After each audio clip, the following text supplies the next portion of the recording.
EAMCET స్ట్రెస్సా? Testonic.ai ని try చేయండి. Free mock test, custom test, AI insights మరియు పర్ఫార్మెన్స్ ట్రాకింగ్ కూడా. Register now.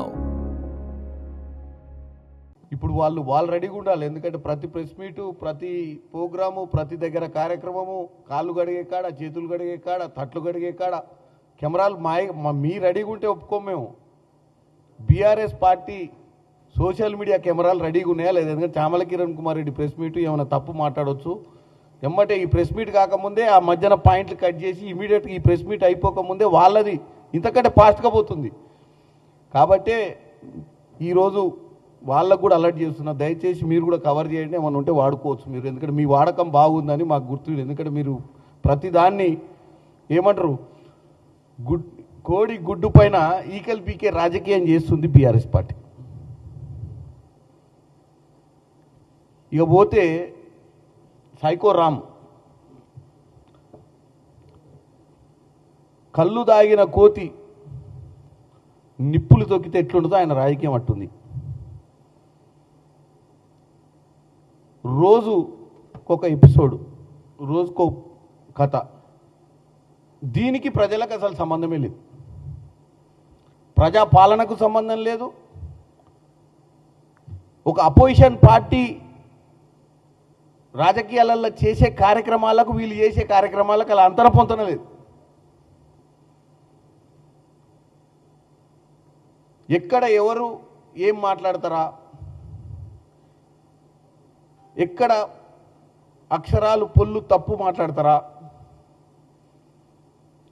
ఎక్కడ ఎవరన్నా సరే, ఎంతోమంది అధికారులు పనిచేస్తుంటారు, కింద స్థాయి వ్యవస్థ పనిచేస్తుంటుంది. కింది స్థాయి వ్యవస్థలో కూడా అప్పుడప్పుడు వాళ్ళు మానవులే తప్పిదాలు చేస్తుంటారు, ప్రింటింగ్ మిస్టేక్స్లు అవుతుంటాయి, ఫ్లెక్సులు పెట్టే కాడ తప్పులు చేస్తుంటారు.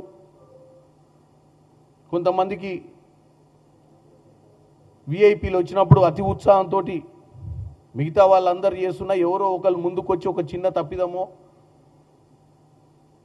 నిన్న ఈ యొక్క మిస్ వరల్డ్ కాంపిటీషన్లో వచ్చినటువంటి విదేశీయులు అక్కడికి వెళ్ళినప్పుడు వాళ్ళ టేబుల్స్ వాళ్ళకి వేసి, వాళ్ళ టేబుల్స్ మీద వాళ్ళకి వైట్ కర్చీఫ్స్ వేసి కాళ్ళు దుడుచుకోవడానికి.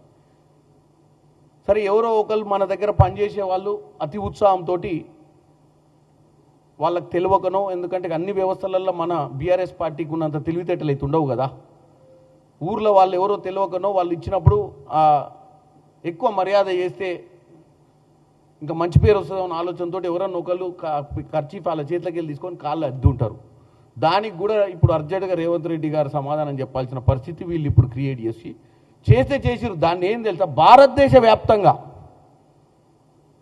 మహిళలకు విలువలేని మహిళల గురించి మాట్లాడే, తెలంగాణలో మహిళా ఆత్మగౌరవం ఏమైపోయిందనే సబ్జెక్ట్ని తీసుకొచ్చి దీన్ని మళ్ళీ ట్యాగింగ్ ఎవరికి చేసిర్రు? సోనియా గాంధీ గారికి. పోనీ వీళ్ళు సోషల్ మీడియా వీళ్ళది ఎవరు చూస్తారో చూడరో అని నమ్మకంతో అట్లీస్ట్ కాంగ్రెస్ పార్టీ అధిష్టానానికన్నా చూపించాలని ఇక్కడున్న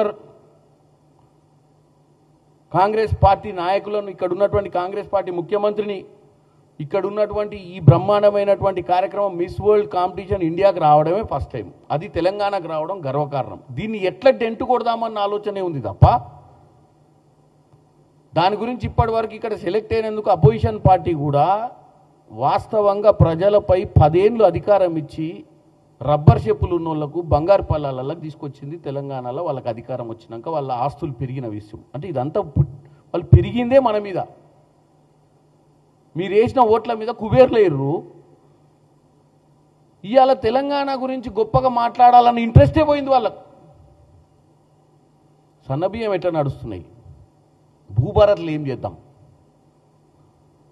ఇంద్రమ్మ ఇల్లులల్లో నిజంగానే ఏమన్నా తప్పిదాలు అవుతున్నాయా, వాటిని ఎట్లా సరిదిద్దుదాం, ప్రజలకు ఎంత బాగా చేద్దాం.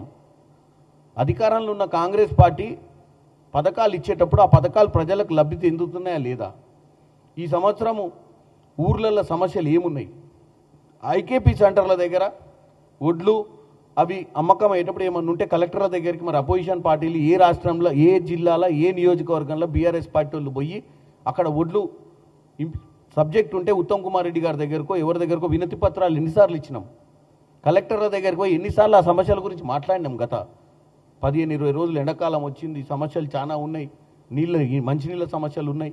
మరి ప్రభుత్వానికి ఏ డైరెక్షన్ ఇద్దాం? సంవత్సరంన్నర పాలన ఉన్నటువంటి ఈ ప్రభుత్వంలో 10 ఏళ్ళు బ్రహ్మాండమైన ఎక్స్పీరియన్స్ ఉంది కదా. ఈ సోషల్ మీడియా ప్రదర్శనలు చేసే బదులు మీకున్న తెలివితేటల్ని దరిద్ర పనులకు వాడే బదులు కన్స్ట్రక్టివ్ పనికి వాడొచ్చు కదా ఈ అపోజిషన్ లీడర్లు.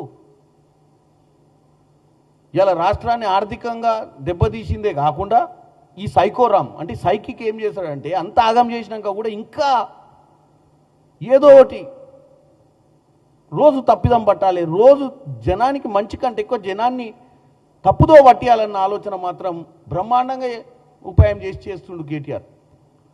కానీ అది ఒక్కరోజు ఎంటర్టైన్మెంట్ అని అర్థం చేసుకోవట్లేడు. ఆయన ఏదైతే రోజు సోషల్ మీడియాలో ఎవరెవరు ప్రెస్ మీట్లు పెడుతురో తీసి ఆ మధ్యన లైన్ కట్ చేసి నేనేదో చెప్తే ముందు కట్ చేస్తాడు, వెనకాల కట్ చేస్తాడు, మధ్యాహ్నం పెట్టుకుంటాడు. ఓసారి ఎందుకో చెప్పినా వీళ్ళు బ్రహ్మాండమైన చెడు ప్రచారం చేస్తుంది సోషల్ మీడియా అంటే వాళ్ళకి బ్రహ్మాండమైన సోషల్ మీడియా ప్రచారం బీఆర్ఎస్దే నడుస్తుందని చెప్పి ఒక ట్యాగ్ లైన్ వేసుకొని అంతవరకే ఆ 20 సెకండ్లో 12 సెకండ్లో కట్ చేసి పెట్టుకోండు.